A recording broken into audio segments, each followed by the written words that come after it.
केपी ओलीले कु गरेका छन्। केपी ओलीको प्रतिगमनको विरुद्धमा आज सिङ्गो देश आन्दोलन सभा सुचारू गर, संसद विघटन गर्न पाइँदैन, निरङ्कुशता चाहिँदैन। हाम्रो पार्टीका प्रतिक्रान्तिको दिशामा लगेको कारणले फेरि हामीले हाम्रो क्रान्तिका उपलब्धिहरूलाई 62-63 को जनक्रान्तिका उपलब्धिहरूलाई जोगाउनको निम्ति, रक्षा गर्नको निम्ति, हाम्रो संविधानको रक्षा गर्नको निम्ति, हाम्रो संसदको रक्षा गर्नको निम्ति आज आम जनता सडकमा उत्रिनु भएको छ। र यहाँ मात्रै होइन, आज सिङ्गो देशभरि नेपाली जनता फेरि एकपटक सडकमा उत्रनु भएको छ। कमरेडहरू, जबसम्म यो प्रतिगमन सकिँदैन, जबसम्म केपी ओलीले घुँडा टेक्दैनन् र जबसम्म हाम्रो संविधानको रक्षा हुँदैन, त्यति बेलासम्म हामीहरू कफन बाँधेर फेरि सडकमा उत्रेका छौँ। हामी अगाडि बढ्छौँ। आदरणीय दाजुभाइ दिदीबहिनीहरू, यो पार्टी 71 वर्षसम्मका हिउँद र बर्खाहरूमा खारिएको पार्टी हो। अनेकन घुम्ती र मोडहरू पार गरेर आएको पार्टी हो। क्रान्ति र प्रतिक्रान्तिका अनेकन घुम्तीहरू पार गरेर आएको पार्टी हो। यो पार्टीका गौरवशाली नेता र कार्यकर्ताहरू, समर्थक र शुभेच्छकहरू आज हामी यहाँ भेला भएका छौँ। आज सिङ्गो देशभरि हाम्रा पार्टीका शुभेच्छुक र समर्थकहरू, कमरेडहरू मैदानमा उत्रनु भएको छ। कमरेडहरू, पार्टी अध्यक्षबाट त हटाइ नै सक्यौँ हामीले। केपी ओली यो पार्टीको अध्यक्ष बन्न लायक रहेनछन्। केपी ओली विश्वासघाती रहेछन्। यो देशको कम्युनिस्ट आन्दोलनका घातक तत्त्व रहेछन्। त्यसकारणले हामीले यो पार्टीबाट निष्कासन गरेका छौँ। अब केपी ओली कमरेड रहेनन्। कमरेड बन्नको लागि धेरै ठुला त्याग र तपस्या गर्नुपर्छ। आदरणीय दाजुभाइ दिदीबहिनीहरू, कम्युनिस्ट पार्टीमा प्रवेश गर्नको लागि शर्तहरू हुन्छन्, तर कम्युनिस्ट पार्टी कसैले छोड्न चाहन्छ भने कुनै शर्त छैन, भाग्न सक्छ। आज केपी ओली अरूलाई भगोडा बन्दैछन्, तर केपी ओली यो पार्टीका भगोडा हुन्, कम्युनिस्ट आन्दोलनका भगोडा हुन्। आज केपी ओलीले यो पार्टीले आफै त्याग गरेका छन्। काङ्ग्रेसले पनि छिप्पिँदै गएपछि पट्यासहरू फ्याँक्छ। आज नेकपा बलियो भएर गएको छ, सुदृढ भएर गएको छ र यो पार्टीभित्र गलत तत्त्वहरू हट्न सक्दैनन्, बस्न सक्दैनन्। केपी ओलीले जुन खालका गलत र अपराधिक कामहरू गरे, प्रतिगामी काम गरे, प्रतिक्रान्तिकारी काम गरे, त्यसले गर्दा आफै पार्टीबाट भाग्नुपर्ने स्थिति आयो। केपी ओलीले आएर हेर्नुपर्छ। र हामी के भन्न चाहन्छौँ भने हामीले सेटिङ गरेका छौँ। सेटिङको आधारमा निर्वाचन आयोगले पनि हामीलाई आधिकारिकता प्रदान गर्छ भनेर देशभरि आफ्ना आसेपासेहरूलाई, आफ्ना अनुमानहरूलाई त्यस्ता निर्देशनहरू पठाउने काम भएको छ। आदरणीय दाजुभाइ दिदीबहिनीहरू, उनीहरू भन्दै हिँडेका छन् आधिकारिकता हाम्रो हो। हाम्रो प्रधानमन्त्री भन्दा पावरफुलहरूको कोही छैन। सब प्रधानमन्त्रीले नियुक्त गरेका मान्छेहरू छन्। उनीहरूले प्रधानमन्त्रीले जे भन्यो त्यही गर्छन् भनेर प्रचार गरिरहेका छन्। आदरणीय दाजुभाइ दिदीबहिनीहरू, म तपाईँहरूलाई भन्न चाहन्छु, आजको सर्वोच्च अदालत हिजोको राजा महाराजाहरूले बनाएको सर्वोच्च अदालत होइन। आजको सर्वोच्च अदालत 62-63 को जनक्रान्तिपछि हामीले बनाएको जुन संविधान हो, त्यो संविधानले बनाएको सर्वोच्च अदालत हो। यो सर्वोच्च अदालतले संविधान भन्दा बाहिर गएर कुनै प्रकारको व्याख्या विश्लेषण गर्न मिल्दैन। हामीलाई सर्वोच्च अदालतप्रति पूरा विश्वास छ। हामी सर्वोच्च अदालतलाई सम्मान गर्छौं। आम जनताले सम्मान गरेको सर्वोच्च अदालत हो। त्यो सर्वोच्च अदालतले यो संसदको पुनर्स्थापना गर्छ। हामी भन्छौं फेरि पनि गर्छ। संसदको पुनर्स्थापना हुन्छ कमरेडहरू। त्यो भन्दा अर्को हामीसँग कुनै विकल्प छैन। हाम्रो देशमा संविधान बचाउने हामीसँग अर्को विकल्प छैन। देशको जनताका अधिकारहरू रक्षा गर्ने अर्को कुनै विकल्प छैन। त्यसो हुनाले सर्वोच्च अदालतले के गर्ला भनेर कसैले भ्रम छर्नुपर्ने आवश्यकता छैन। हामीले भ्रमित हुनुपर्ने आवश्यकता पनि छैन। सर्वोच्च अदालत तपाईं भनेको यो प्राङ्गण भन्दा नजिकै छ। हामीले सर्वोच्च अदालतका न्यायमूर्तिहरूले नेपालका जनता के भन्दैछन् पक्कै पनि उहाँहरूले देखिरहनु भएको छ, सुनिरहनु भएको छ, मनमा गुनिरहनु भएको छ, पक्कै गुन्नुहुन्छ। हामीलाई विश्वास छ। ठिक त्यसरी नै दाहिनेतिरको बाटो मात्रै भरिएको होइन, देब्रेतिरको मात्रै बाटो भरिएको होइन, यो टुडी खेलको पछाडिको पनि सिङ्गै एरिया भरिएको छ। यसबाट थाहा हुन्छ जनता के चाहन्छन्। केपी ओलीका संविधान विरोधी कदमका विरुद्धमा, अप्रजातान्त्रिक कदमका विरुद्धमा, निरङ्कुश कदमका विरुद्धमा संघर्षको मैदानमा आफ्नो उपस्थिति देखाउन चाहन्छन्। र केपी ओली नाम तले बढत मलाई थाहा हुँदैन। वास्तवमा उहाँको नामको पछाडि एउटा कुरा लुकेको छ। के भनेको खड्ग। उहाँले खड्ग प्रहार गर्नुभएको छ। संविधानमाथि खड्ग प्रहार गर्नुभएको छ। पार्टीमाथि खड्ग प्रहार गर्नुभएको छ। लोकतन्त्रमाथि खड्ग प्रहार गर्नुभएको छ। र हाम्रो देशको स्थायित्वमाथि खड्ग प्रहार गर्नुभएको छ। त्यसो हुनाले म भन्न चाहन्छु यसका विरुद्धमा लडिकन अर्को उपाय छैन।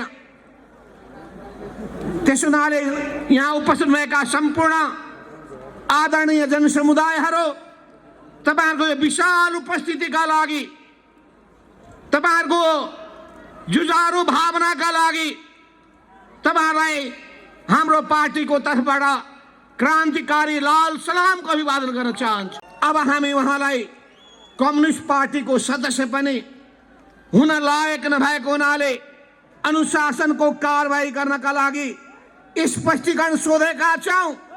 उहाँले अहिलेसम्म त्यसको जवाब दिनुभएको छैन। प्रणमा छैन होइन? म त अहिले भर्खरै आउँदैछु। सुर्खेतबाट म आउँदैछु। कर्णाली प्रदेशबाट आउँदैछु। कतै चिठी आइहाल्यो कि जवाफ आइहाल्यो कि भन्नु पनि लाग्यो। कुरा पनि गर्न पाएको छैन। हाम्रो अध्यक्ष कमरेड प्रचण्डसँग, कमरेड नारायण काजी श्रेष्ठसँग, कमरेड जेएन खनालसँग त्यसो सोधिहालेको आइहाल्यो कि कतै गल्ती गरेको छु भनेर कतै स्वीकार गरिहालेका छन् कि कतै कतै माफी नै मागेका छन् कि कतै प्रतिनिधि सभाको विघटन गर्नु गलत हो, त्यो पुनर्स्थापनाको निम्ति म पनि जुलुसमा सामेल हुन्छु बडा भनिहाल्ने हुन् कि मान्छेले गल्ती गर्छन्, अपराध गर्छन् अनि समयमा सचिन्छु भन्छन् भने केही समय जेलमा राखेर फेरि निकालौँला, केही पनि फरक पर्दैन। होइन भने सुरुमै माफी दिउँला, केही फरक पर्दैन। तर एउटा कुरा कसैले पनि भ्रममा राख्नुहोस्, फेरि केपी ओलीसँग यो नेपाल कम्युनिस्ट पार्टी नेकपाले झुक्ने कुनै काम गर्ने छैन। कतै हामीलाई धोका त दिने होइनन्। हामी मूल्यको राजनीति गर्छौं, विचारको राजनीति गर्छौं। हाम्रा केपीजी का 2-3 वटा भूमिकाको अलग अलग मूल्याङ्कन गरौं। पार्टी अध्यक्षको रूपमा उहाँले कस्तो भूमिका खेल्नु भयो, पार्टी भित्र उहाँले कस्तो विधि बसाल्न खोज्नु भयो, उहाँले पार्टीका सिद्धान्तलाई कसरी मिच्नु भयो, पार्टीलाई कसरी मृत्युतुल्य बनाउनु भयो। पार्टीलाई कसरी कागजमा समेत झन्डै झन्डै पार्टीलाई सिद्ध्याउने काम कसरी गर्नुभयो त्यसको एउटा समीक्षा गरौँला। प्रधानमन्त्रीको रूपमा उहाँले यो देशलाई कसरी भ्रष्टाचारको दिशामा लगाउनु भयो, जनताका समस्यालाई कसरी व्यवस्था गर्नुभयो, ती विषयहरूमा कसरी छलफल गर्न चाहनु भएन त्यसको बेग्लै समीक्षा गरौँला। अनि उहाँले संसदलाई कसरी व्यवस्था गर्नुभयो, आफ्नै संसदीय दललाई कसरी अब मूल्याङ्कन गर्नुभयो त्यसको पनि छुट्टै मूल्याङ्कन समीक्षा गरौँला। केपी ओली सामूहिकतामा विश्वास गर्ने मान्छे होइन। त्यसो हुनाले उहाँमा कम्युनिस्ट चरित्रको क्षयीकरण सुरु भयो। म यहाँ देखिरहेको छु 2 नंबर प्रदेशों से लोकसभा आयल है, अपने सबके हम क्रांतिकारी लाल सलाम कर रहे हैं। अदालतमा पोल खुलेछ, सर्वोच्च अदालतमा गएको चिठीको पोल खुलेछ। हतार हतार त्यो चिठी गायब पार्न खोजिएको छ रे भन्ने हल्ला मैले सुनेको छु। किन संविधानको प्रावधानमा, संविधानमा लेखिएको कागजले उहाँलाई त्यो अधिकार दिँदैन। उहाँले पछि राष्ट्रपतिको नामबाट जुन सूचना जारी गरिएको छ राष्ट्रपति कार्यालयबाट, त्यहाँ के लेखिएको छ भने नेपालको संविधानको धाराको साथसाथै अर्को शब्द थपिएको छ, अन्तर्राष्ट्रिय अभ्यास। कुन अभ्यास खोजेको? ब्रिटेनको अभ्यास खोजेको। ब्रिटेनमा 5 वर्षसम्म संसद विघटन गर्न पाइँदैन। अन्तर्राष्ट्रिय अभ्यासको कुरा गर्ने हो भने श्रीलङ्कामा मनपरी ढङ्गले विघटन गर्न पाउँदैन। त्यो अभ्यास खोजेको हो कि नेपालको अभ्यास चाहियो? नेपालको अभ्यास के थियो भने प्रधानमन्त्रीले आफू हिसाबले संसद विघटन गर्न थाले। त्यस हुनाले संविधान सभामा हामीले छलफल गर्यौं। समितिमा व्यापक छलफल भयो। समितिको रेकर्ड अहिले पनि ल्याउने हो भने सम्पत्ति समितिमा भएको बहसको अहिले पनि हामीले रेकर्ड सुन्ने हो भने त्यसमा के लेखेको छ भने अबदेखि नेपालमा कुनै पनि बहुमत प्राप्त गरेको प्रधानमन्त्रीले या प्रधानमन्त्री नियुक्त नगरेको अवस्थामा बाहेक त्यो स्थिति मात्रै हो, होइन बहुमत प्राप्त गरेको प्रधानमन्त्रीले संसद विघटन गर्न पाउने छैन। पहिले पहिले सुन्थ्यौं हामी राष्ट्रपतिले कु गरे रे, हामी सुन्थ्यौं हामी अरू असंवैधानिक तत्त्वले कु गरे रे। अहिले त निर्वाचित व्यक्तिले नै संवैधानिक कु गरेका छन्। संसारमा निर्वाचित व्यक्तिहरू पनि तानाशाह हुँदा रहेछ। हिटलरको बारेमा तपाईलाई थाहा छ होला। तिनी चुनावबाट आएका थिए। चुनावबाट आइसकेपछि उनमा अहंकार बढ्न थाल्यो। जम्मैलाई उनले पेल्न थाले, एकलौटी गर्न थाले, तानाशाही लाद्न थाले। अनि उनको कारणले गर्दा युरोपमा 2 करोड भन्दा बढी मानिस मारिए। हिँड्ने हिटलरी नाजीवादका नेपाली संस्करण हुन्। त्यसो हुनाले यिनका विरुद्धमा हामीले जानु पर्दछ। कमरेड घनश्याम भुषाल केपी ओलीको सरकारमा मन्त्री हुनुहुन्थ्यो। उहाँले त्यो अनुभव सुनाउन पाउनु भएन। उहाँले मन्त्रीको कति हुर्बत्रिने गर्नुहुन्थ्यो, उहाँबाट सुन्न सक्नुहुन्छ। उहाँले सबै पावरको कसरी कन्सन्ट्रेसन गर्नुभयो, उहाँबाट सुन्न सक्नुहुन्छ। कसरी राज्यका महत्त्वपूर्ण निकायहरू जम्मै आफ्नो डाइरेक्ट मातहतमा राख्नुभयो। ती सबैबाट केपी ओलीको तानाशाही स्वरूपलाई, निरङ्कुश चरित्रलाई, एकाधिकारवादलाई तपाईँ बुझ्न सक्नुहुन्छ। हामी एकाधिकारवादको विरुद्धमा छौँ। हामी चाहन्छौँ प्रत्येक व्यक्तिहरू संविधानको अधीनमा, कानुनको अधीनमा, पार्टीका प्रत्येक व्यक्तिहरू पार्टीको विधानको अधीनमा रहन्। तर केपी ओली विधानभन्दा आफूलाई माथि ठान्ने, आफूलाई सर्वेसर्वा ठान्ने, कहिले पनि नियम कानुनको पालन नगर्ने यस्तो व्यक्ति वास्तवमा दुर्भाग्य भनौँ कम्युनिस्ट आन्दोलनमा छिरेछन्, पार्टीमा छिरेछन्। म सँगसँगै झन्डै 50 वर्षदेखि काम गरेका मान्छे। जहिले पनि हैरान मात्रै गर्ने, जहिले पनि दुःख दिने, मैले थुमथुम्याउने, मैले फकाउने, मैले मिलाउने। गण प्रचण्डले पनि अब आफ्नो समयमा बोल्नु होला, उहाँको म भाषण नगरिहालु। उहाँले पनि त्यस्तै जहिले पनि बिहान बोलाएको छ बालुवाटार हाजिरी गर्न जाने, बेलुका बोलाएको छ बालुवाटार हाजिरी गर्न जाने, राति 10 बजे बोलाएको छ बालुवाटार जाने। हामीलाई त दिक्कै लाग्थ्यो। अनि उहाँले पहिले मिलाऊ, सम्झाऊ, मिलेरै जाऊ धेरै कोसिस गर्नुभयो।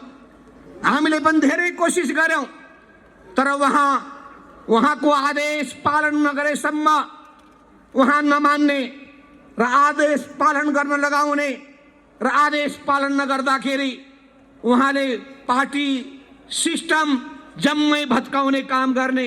हामीले भन्यौं किसानहरू आफ्नो जायज मागको निम्ति उठिरहेका छन्, तिनीहरूको समस्यालाई सम्बोधन गरौं।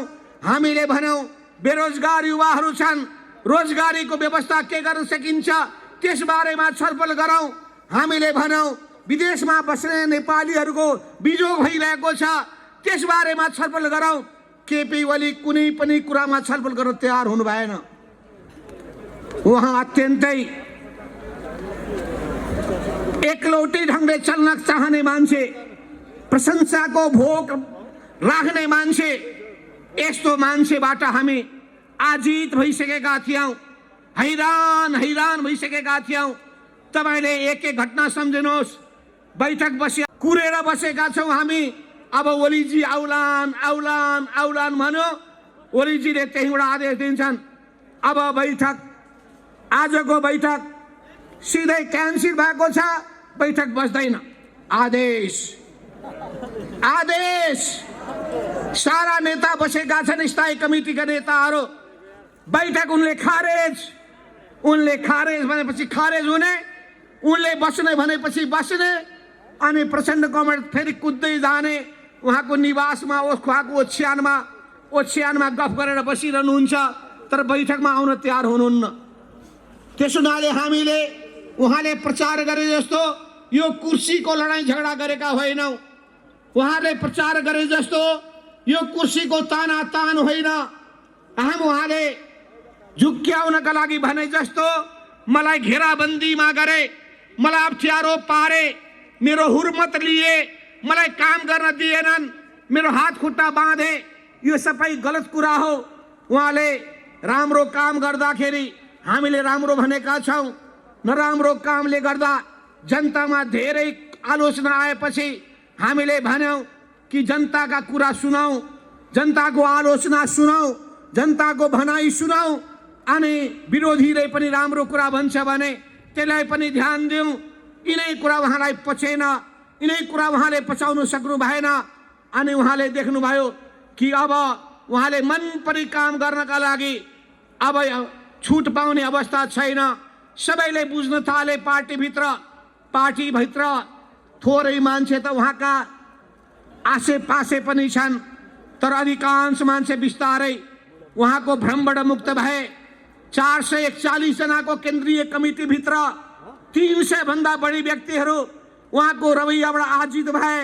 उहाँको पक्षमा 100 जना।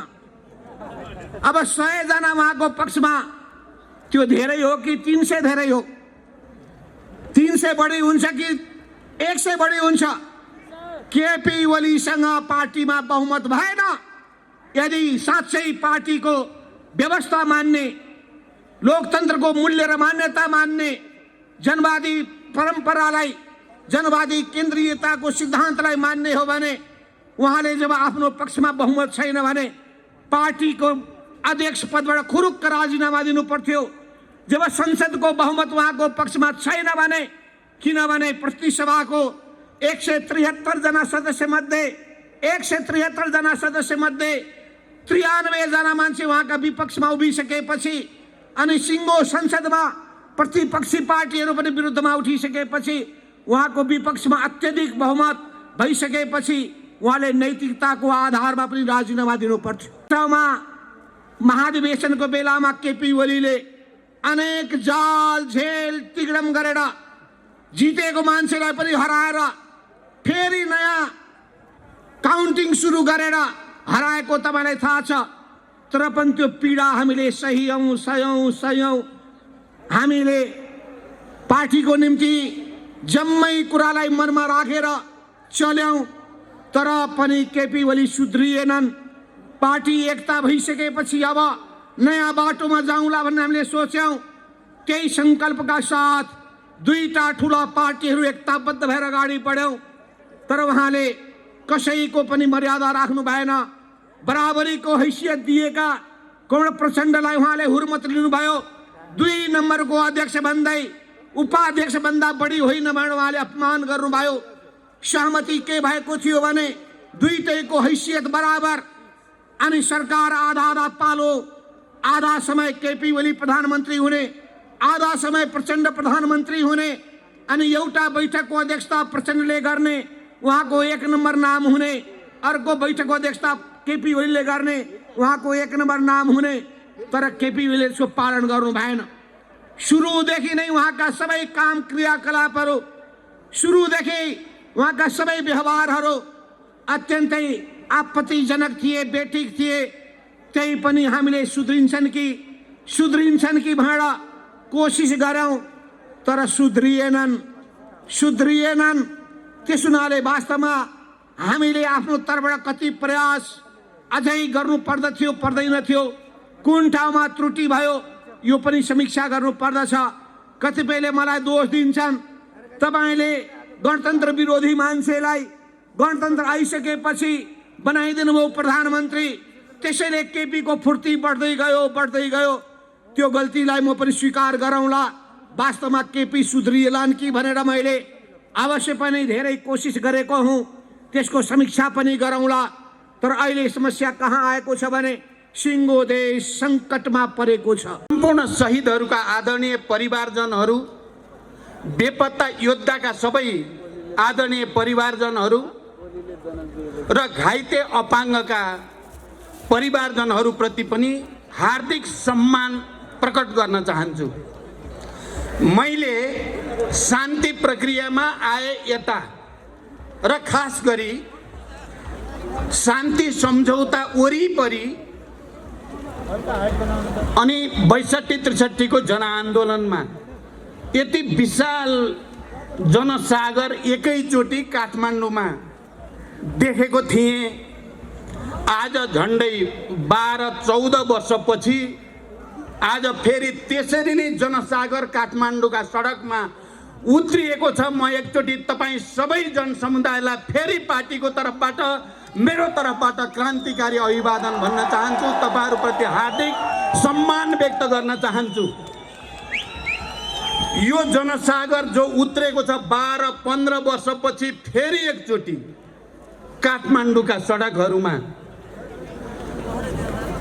यहाँका प्रतिक्रान्तिकारीहरूलाई देखाउनको निम्ति, यहाँका प्रतिगामीहरूलाई नेपाली जनता जागिसकेका छन्, सुत्नेवाला छैनन् भन्ने कुरा प्रमाणित भएको छ। त्यसको लागि पनि म तपाईहरु सबैलाई हार्दिक धन्यवाद भन्न चाहन्छु। हामीले नेपालमा शान्ति सम्झौता मार्फत,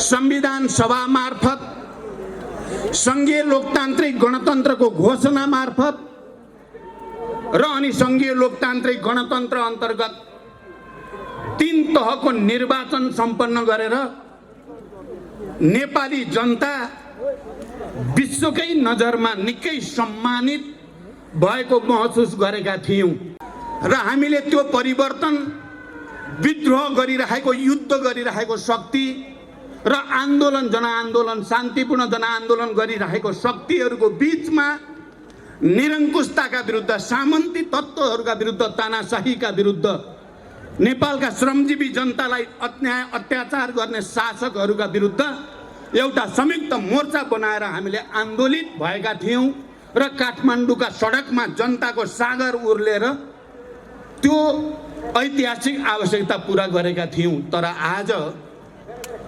हामीले के चाह्यौं त अब हामीले सोच्यौं, अब हामीले देश निर्माण गर्ने बेला आयो। जब संविधान सभाबाट संविधान बन्यो सङ्घीय लोकतान्त्रिक गणतन्त्रको संविधान बन्यो। अब हामीले सोच्यौँ हामीले अब सबै श्रमजीवी जनतालाई राहत दिने, बेरोजगार युवाहरूलाई रोजगारी दिने, देशमा अब फेरि कहिल्यै राजनीतिक अस्थिरता नहोस्, राजनीतिक स्थायित्व सुनिश्चित होस् भन्ने सोच्यौँ र नेपालमा आर्थिक विकासको एउटा नयाँ अभियान सुरु होस्। नेपालमा अब सुशासनको, भ्रष्टाचार नियन्त्रणको, सबै जनताले समान रूपले न्याय पाउने अवस्था सृजना होस् भन्ने हामीले सोच्यौँ। तपाईहरुलाई थाहा छ हामीले वाम गठबन्धन गरिसकेपछिको चुनावी अभियानमा भनेका थियौँ अबको दशक नेपालमा विकास र समृद्धिको दशक हुनेछ। हाम्रो पार्टी र गठबन्धन हामीले घोषणापत्रमा लेखे जस्तै हामी सुशासन दिन प्रतिबद्ध हुनेछौँ। हामीले भन्यौँ हामीले घोषणापत्रमा लेखे जस्तै आर्थिक विकासको एउटा नयाँ युगतिर जानेछौँ। हामी सामाजिक न्याय दिनेछौँ। हामी यो देशका सबै उत्पीडित वर्ग, जाति, क्षेत्र, लिङ्ग, समुदाय, के मधेसी, के आदिवासी जनजाति, के दलित, के महिला, के मुस्लिम, के पहाडी, के हिमाली, सबैलाई समान न्याय दिनेछौँ। राष्ट्रिय एकताको नयाँ उदाहरण हामी प्रस्तुत गर्नेछौँ र समृद्ध नेपाल निर्माण जसरी हामीले संविधानमा लेखेका थियौँ अबको राज्य समाजवाद उन्मुख राज्य हुनेछ भनेर हामीले भनेका थियौँ, त्यसै अनुसार समाजवादको आधार तयार पार्ने, राष्ट्रिय पुँजीको विकास गर्ने, निजी सहकारी र सार्वजनिक क्षेत्रको सहकार्यबाट एउटा सुन्दर समृद्ध नेपाल निर्माण गर्ने नयाँ युगको हामीले परिकल्पना गरेका थियौँ। आदरणीय जनसमुदाय र पार्टीका कमरेडहरू, आज म तपाईहरुको अगाडि उभिएर यो मञ्चबाट बोल्दै गर्दा हामीले ती सपनाहरूलाई गएको 3 वर्षमा पुरा गर्न सकेनौँ। मैले त सोचेको थिएँ पार्टी एकता भइसकेपछि जनमत 2/3 जनमत हामीले प्राप्त गरिसकेपछि हामीले हाम्रो घोषणापत्रमा भने जस्तै सबै क्षेत्रमा न्यायको एउटा नयाँ युग सुरु हुनेछ, सुशासन र पारदर्शिताको एउटा नयाँ युग सुरु हुनेछ, सबै उत्पीडित वर्ग, जाति, क्षेत्र, लिङ्ग, समुदायले राहत पाउनेछन्। सबै अप्ठ्यारोमा हाम्रो कम्युनिस्ट पार्टीको नेतृत्वको सरकारले राज्यको तर्फबाट सबैलाई राहत दिनेछ भन्ने हामीले सोचेका थियौँ। तर म अहिले लामो व्याख्या गर्ने समय छैन, हामीले त्यसो गर्न सकेनौँ। हामीले केपी ओलीलाई प्रधानमन्त्री बनाएपछि र कम्युनिस्ट पार्टीले झन्डै 2/3 बहुमत ल्याएपछि हामीले घोषणापत्रमा भने जस्तै गर्न नखोजेको चाहिँ होइन। हामीले पार्टी एकता गर्दा भएका सहमति र समझदारी लागू गर्न नखोजेको होइन। सुरुदेखि नै हामीलाई आभास भएको थियो केपीजीले सहमति गर्ने, कार्यान्वयन एउटा पनि नगर्ने, सहमति जे पनि गरिदिने प्रधानमन्त्री पाउनको लागि, तर सत्ता प्राप्त गरेपछि एउटा पनि सहमति कार्यान्वयन नगर्ने लक्षण देखिएकै थियो। हामीले त्यसका विरुद्ध बहस सङ्घर्ष गरेका पनि थियौँ। तर म आज यो ऐतिहासिक मञ्चमा खडा भएर के भन्न चाहन्छु भने हामीले यो 3 वर्षमा केपीलाई तह लाउन सकेनौँ।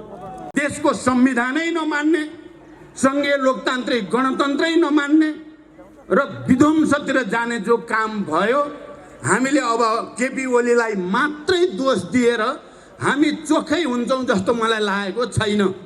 म तपाईँ जनसमुदायलाई साक्षी राखेर के प्रतिज्ञा गर्न चाहन्छु भने अब हामी त्यस्तो केपी प्रवृत्ति जस्तो प्रवृत्तिप्रति उदार भएर भित्रभित्र सङ्घर्ष गर्ने अनि उनकोलाई काम गर्न, उनको प्रवृत्तिलाई अगाडि बढ्न दिने त्यस्तो खालको भुल अब हामी गर्ने छैनौँ। म तपाईँहरूको अगाडि प्रतिबद्धता र सङ्कल्प व्यक्त गर्न चाहन्छु। केपीलाई एक्सपोज गर्न सकिन्थ्यो कि आज फर्केर हेर्दा मलाई त्यो लाग्छ। तर हाम्रो कमजोरीलाई, हाम्रो उदारतालाई कमजोरी ठानेर केपीले जुन दुस्साहस अहिले गरेका छन्, हामी अन्ततः तपाईँहरूको अगाडि आउन बाध्य भयौँ। मैले र माधवजीले या झलनाथ खनालजीले र नारायण काजी श्रेष्ठले या सचिवालय र स्थायी समितिमा सङ्घर्ष नगरेको चाहिँ होइन, तर हाम्रो सङ्घर्षले मात्रै केपीको निरङ्कुशतावादी सोच अहङ्कार या केपीको विधान नमान्ने, पार्टी नमान्ने, पार्टी निर्णय नमान्ने, हिजो राजनीतिक प्रतिवेदन र विधानमा भनिएका कुरा नमान्ने कुरालाई सच्याउन सकिएन। हामीले सच्याउन सकिएन।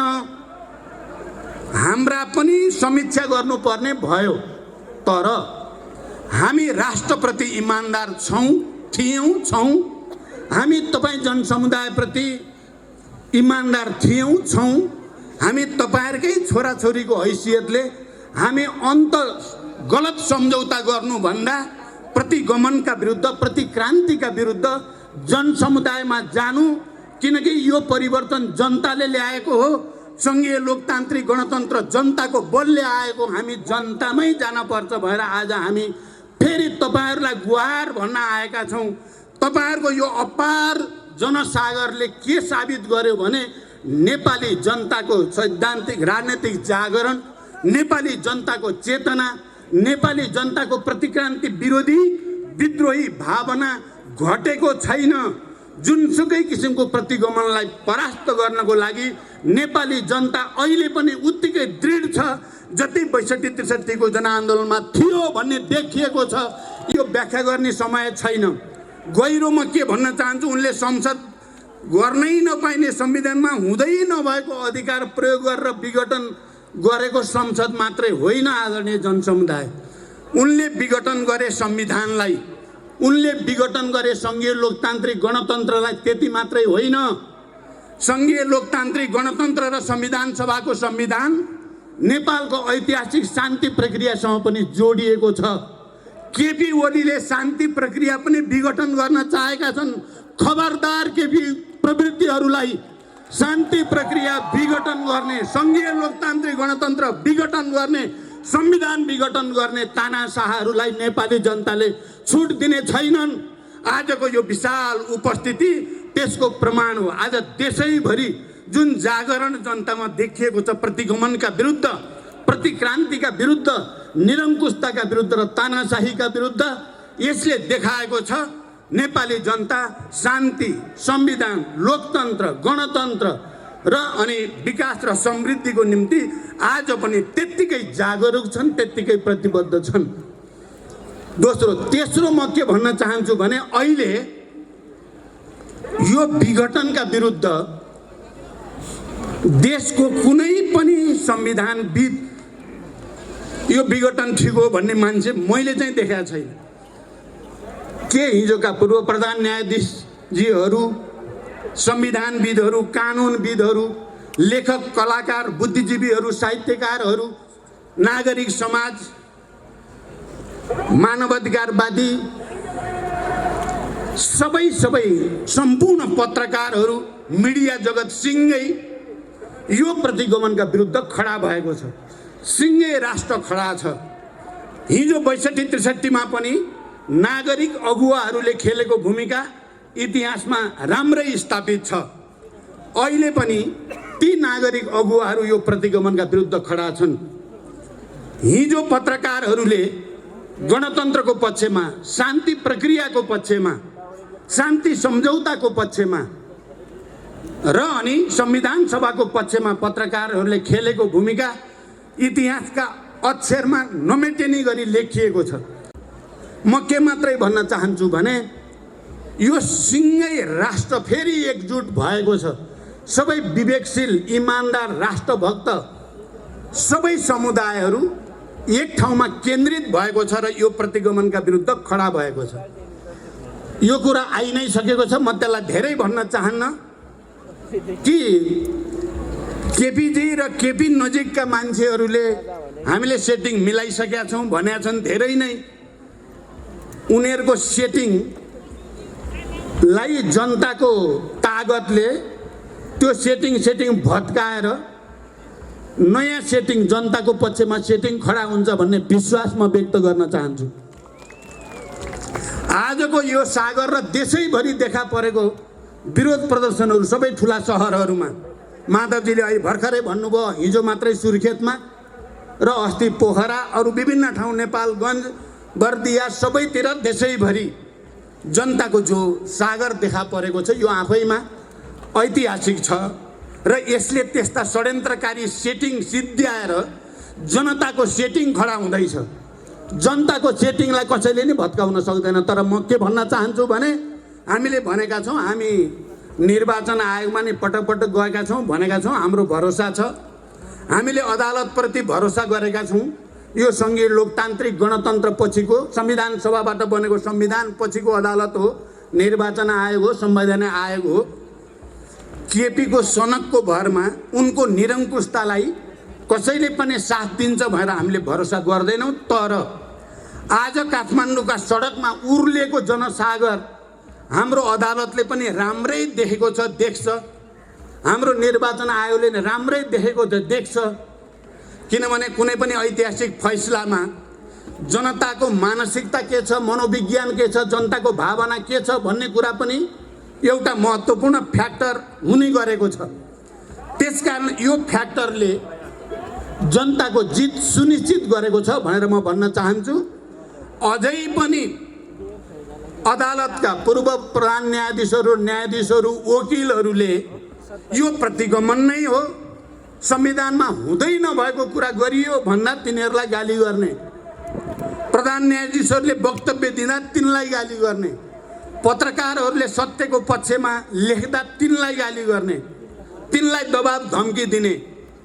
अहिले यो प्रदर्शनको सन्दर्भमा कर्मचारीहरू, पेसाकर्मीहरू सहभागी हुनेहरूलाई रिकर्ड राख्ने अरे केपी ओलीका साइबर स्यालहरूले, घनश्यामजीको शब्द, साइबर स्यालले रिकर्ड राख्ने रे अनि कारबाही गर्ने भनेर धम्की दिएको मैले सुने। कर्मचारीहरू यहाँ खबरदार, कोही गयो भने को गयो जुलुसमा त्यसको रिकर्ड राख्ने अरे। अरू विभिन्न क्षेत्रमा काम गर्ने कर्मचारीहरू, पेसाकर्मीहरू, विभिन्न व्यवसायीहरूको नि रिकर्ड राख्ने अरे। म यो मञ्चबाट केपी र केपीजीको निरङ्कुश गुटलाई चुनौती दिन चाहन्छु, गरेर देखाऊ, एउटालाई छोएर देखाऊ, एउटालाई छोएर देखाऊ। र म सबै कर्मचारी साथीहरू, तपाईँहरूले हिजो गणतन्त्रको आन्दोलनमा जसरी सडकमा निक्लेर पार्टीहरू, नागरिक समाजलाई साथ दिनुभयो र तपाईँ गौरवान्वित हुनुभयो।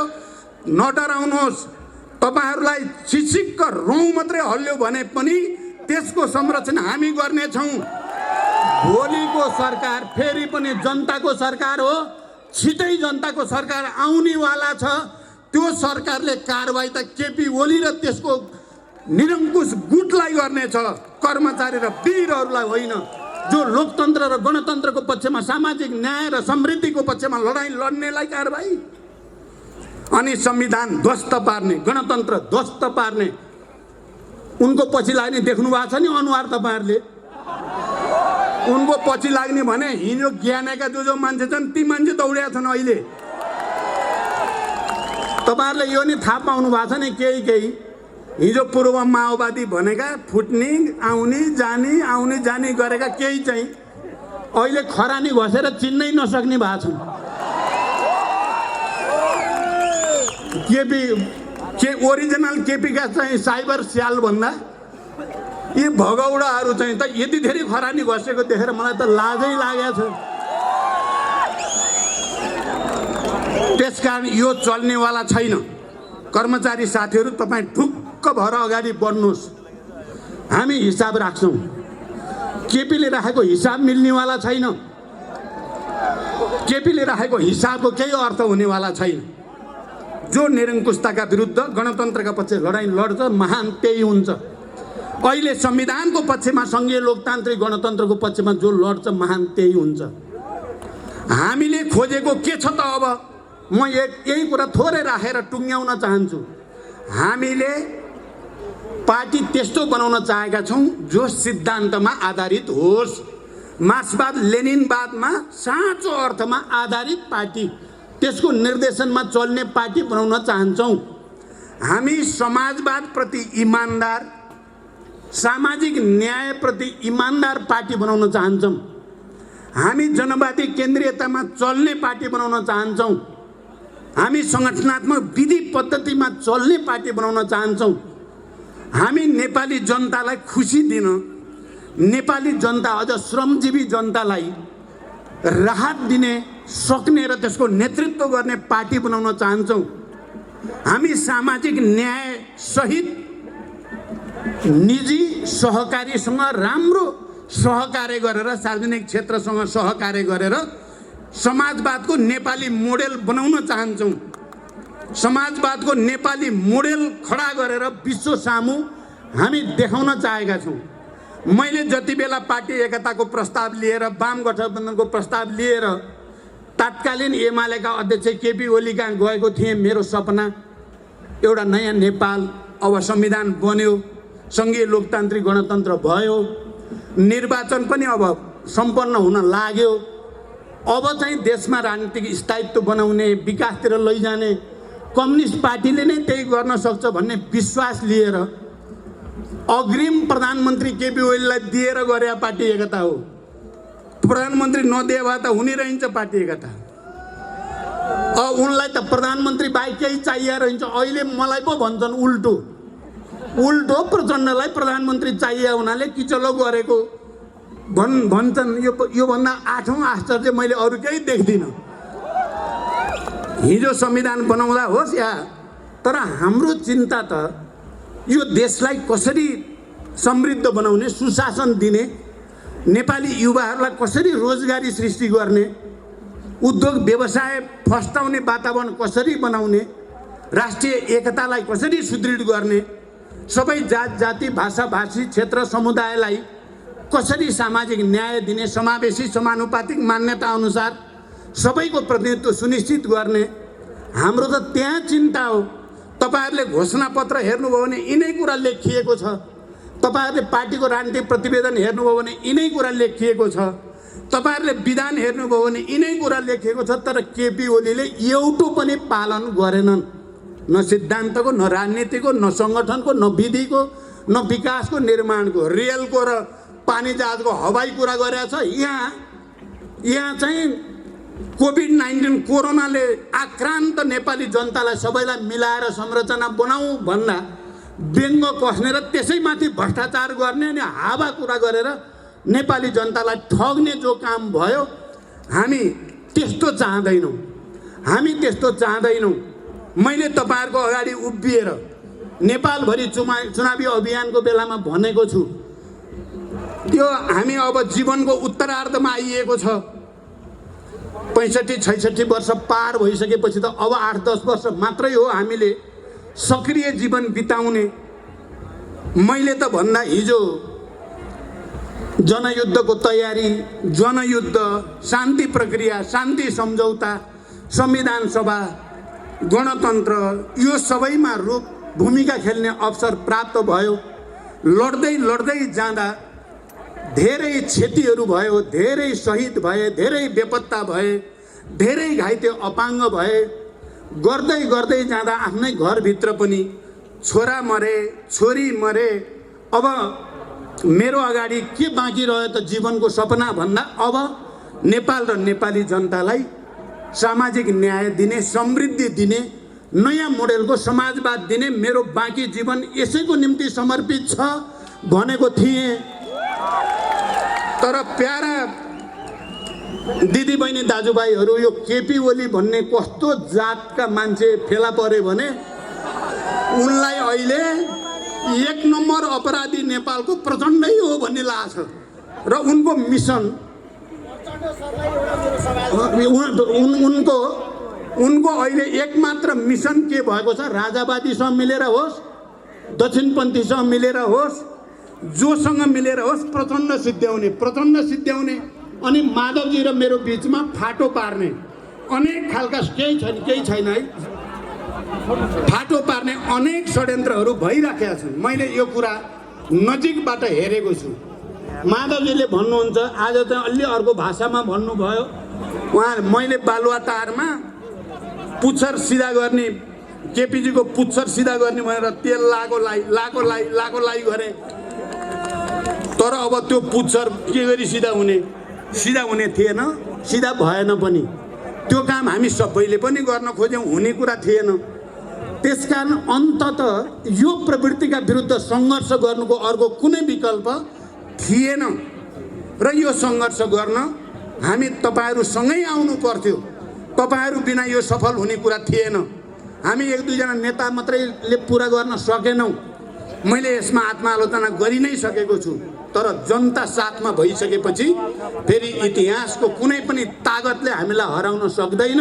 यो कुरा पनि पटक पटक प्रमाणित भएको छ। मैले अहिले यो प्रतिगमनका विरुद्ध आवाज उठाउने सबै जनसमुदायप्रति हार्दिक बधाई र धन्यवाद भन्न चाहन्छु। र यो प्रक्रियामा यो प्रतिगमनै हो, यो असंवैधानिक नै हो, यो अलोकतान्त्रिक नै हो, यो स्वेच्छाचारी नै हो, यो निरङ्कुश नै हो भनेर आवाज उठाउने सबै संविधानविद, पूर्व प्रधान न्यायाधीशहरू सबैप्रति पनि म यो मञ्चबाट आभार प्रकट गर्न चाहन्छु। यो प्रतिगमन नै हो, यो देशलाई भड्कारोमा हाल्न खोजेकै हो, एउटा अराजकताको भुमरीमा लान खोजेकै हो भनेर निरन्तर लेख्ने, बोल्ने, छाप्ने सबै पत्रकार साथीहरूप्रति पनि म हार्दिक धन्यवाद ज्ञापन गर्न चाहन्छु। अब फेरि युद्धमा जाने कुरा पनि छैन, फेरि हिंसाको कुरा पनि छैन। शान्तिपूर्ण बहुदलीय प्रतिस्पर्धामा कमिटमेन्टको साथ तीनवटा चुनाव हामी लडिसक्यौँ। यहाँ म त्यो भाषा मेरो छैन, शान्तिपूर्ण नै हो। यदि त्यसो भयो भने शान्तिपूर्ण रूपले यसरी नै जनता, लाखौँ लाख जनता निरन्तर सडकमा अपिल गरेर भए पनि गल्ती सच्याउने, निरङ्कुशता सच्याउनेमा त मेरो निरन्तर प्रयास भइ नै राख्छ। तर त्यस्तो केपीको निरङ्कुशतालाई प्रोत्साहित गर्ने काम भयो भने नेपालको शान्ति प्रक्रिया डिरेल हुन्छ भन्ने मलाई ठुलो चिन्ता छ। म बडो गम्भीर शब्दमा म सबैलाई अपिल गर्न चाहन्छु, यो देशलाई बर्बाद हुने बाटोमा हामी कसैले कुनै कारणले पनि लाने भूमिका नखेलौँ। धेरै ठुलो मूल्य चुकाएर नेपालमा सङ्घीय लोकतान्त्रिक गणतन्त्र र शान्ति प्राप्त भएको हो, लोकतन्त्र र शान्ति प्राप्त भएको हो। अब लिडरसिप ठिक हुने बित्तिकै मलाई विश्वास छ हामी, म र माधवजी अहिले अध्यक्ष भएको र यी हजारौँ लाखौँ कार्यकर्ता भएको यही पार्टीले समृद्ध सामाजिक न्यायसहितको नेपाल बनाइ छाड्नेछ। म त्यो विश्वास पनि व्यक्त गर्न चाहन्छु र कसैले पनि अराजकताको साक्षी बन्ने छैनन् भनेर विश्वास व्यक्त गर्न चाहन्छु। र अन्तिममा म कहिलेकाहीँ केपीजी अलि ठट्टा मजाक बढी गरेको कुरा मैले भनेको पनि अलिअलि कहिलेकाहीँ विवाद पनि हुने गर्छ। मैले एउटा कुरा भनेको छु, हाम्रो नेपालीहरूको संस्कार र संसारभरिको मानिसको पनि संस्कार हो, विवाह भयो, जन्ती जानी भयो भने हाँसी मजाक हुन्छ, नाचगान हुन्छ, बाजा गाजा हुन्छ, रमाइलो गर्दै गइन्छ। मार्क्सवादले हामीलाई के भनेको छ भने यो आन्दोलन सङ्घर्ष भनेको जनताको लागि उत्सव हो अरे क्या, उत्सव जस्तो। किन उनीहरूले अधिकार पाउँछ नि त, जनताले आन्दोलनबाट अधिकार प्राप्त हुन्छ। त्यहाँदेखि त्यो उत्सव जस्तो हो, त्यहाँ नाचगान हुन्छ, जोस हुन्छ, आवेग हुन्छ, रमाइलो हुन्छ। तर हाम्रो केपीजी आन्दोलन भएपछि उहाँ रुन थाल्नुहुन्छ। कुरा भन्नु, केपीजीको चाहिँ अस्ति 62-63 गणतन्त्रको आन्दोलनमा माधवजीले मलाई धेरैचोटि भन्नुभएको छ, झलनाथजीले, सबैले गणतन्त्रको आन्दोलन हुनु हुँदैन भनेर नोट अफ डिसेन्ट लेख्न लगाउने मान्छे हुनुहुँदो रहेछ केपी ओली, गणतन्त्र हुनुहुन्न भनेर। आन्दोलन भयो भने चाहिँ त्यसको विरुद्ध खडा हुनुहुँदो रहेछ। सङ्घीयताको त अहिले विरोधै गर्नुभएको छ, भात दिन्छु, कुर्सी भत्काइदिन्छु सबै भन्नुहुन्छ। अब त संविधान भत्काइहाल्नु भयो। अनि जब घरमा कोही मर्छ, बा आमा छोराछोरी कोही, त गाउँ टोल नै शोकमग्न हुन्छ। सबैले एकले अर्कालाई ढाडस दिन्छन्। केपीको बानी के रहेछ भने त्यो बेलामा हाँस्ने, उहाँलाई हाँसो आउँदो रहेछ क्या। अहिले संविधान आइसियुमा छ, मर्ने हो कि बाँच्ने भएको छ, उहाँ चाहिँ हँसाउँदै हिँड्नु भएको छ सबैलाई। हामी स्तब्ध भएका छौँ, संवेदनशील भएका छौँ। राष्ट्र के हुने हो, जनताको भविष्य के हुने हो, संविधान गणतन्त्रको भविष्य के हुने हो भन्ने हामी चिन्ता गरेका छौँ। उहाँ चाहिँ ठट्टा मजाक कमेडी प्रहसन गरिराख्नु भएको छ। भन्छ यो उल्टो खोपडीको मान्छे नेपालमा कसरी। अब हेर्नु एउटा विचित्र, उहाँले यो जनयुद्ध भनेपछि सुन्न पनि नचाहने एक नम्बर मान्छे उहाँ हुनुहुन्थ्यो पहिला। तर पछि अब शान्ति सम्झौता भएपछि त अलिकति मान्नु होला कि भन्ठानेको त एकता पछि पनि त्यो जनयुद्धको शहीदलाई सम्मान गर्ने कार्यक्रममा एकचोटि पनि उहाँ जानु भएन। माधवजी जानुभयो, झलनाथजी जानुभयो, एमालेका सबै नेताहरू जानुभयो, केपी कहिल्यै पनि जानु भएन। मैले त्यसलाई खुब नोट गरेका थिएँ। अनि घाइते अपाङ्गहरू यहाँ माइती घर मण्डलामा अनसन बस्दा जाडोमा या गर्मीमा खुमलटार गएर अनेक गरेर ऋण सापट खोजेर मैले बेला बेलामा राहत दिने। सरकारलाई मैले पटक पटक यी घाइते अपाङ्गको उपचार हुन पर्यो। पहिला खाइपाइ आएको त्यो मासिक भत्ता पनि खोजिदिएछ यो सरकारले त झन्। त्यो गृह प्रशासन पनि सबै केपीले जे भने त्यही मान्ने छ। मैले धेरैचोटि भन्दा कहीँ कतै टेर पुच्छर लागेन, उल्टो मासिक भत्ता खोसियो, घाइतेको उपचार गर्ने कुरालाई पुरै व्यवस्था गरियो। अहिले पार्टी विभाजन गरेपछि र आफू अल्पमतमा परेपछि मैले कहिलेकाहीँ सुन्छु क्या, ती घाइते अपाङ्गलाई हेर्न पर्दैन प्रचण्डले भन्ने क्या यही केपी। कति फट्याइ गर्न नि कति सकेको क्या, जालजेल गर्ने नि कस्तो दिमाग हो। कालीबहादुर खाम खोइ अरे, कालीबहादुर खाम खोइ रे। त्यो कालीबहादुर खाम बिचरा आफैले केही गरे त होइन, उसको मुद्दा चाहिँ ठिक ढङ्गले हल होस् भन्नको लागि 10-11 वर्षदेखि म लगातार लागेको छु। उसलाई परेको गाह्रो साह्रो हेर्न मैले लगातार बल गरेको छु। अहिले त कालीबहादुर तपाईँलाई त प्रचण्डले हेर्दैन।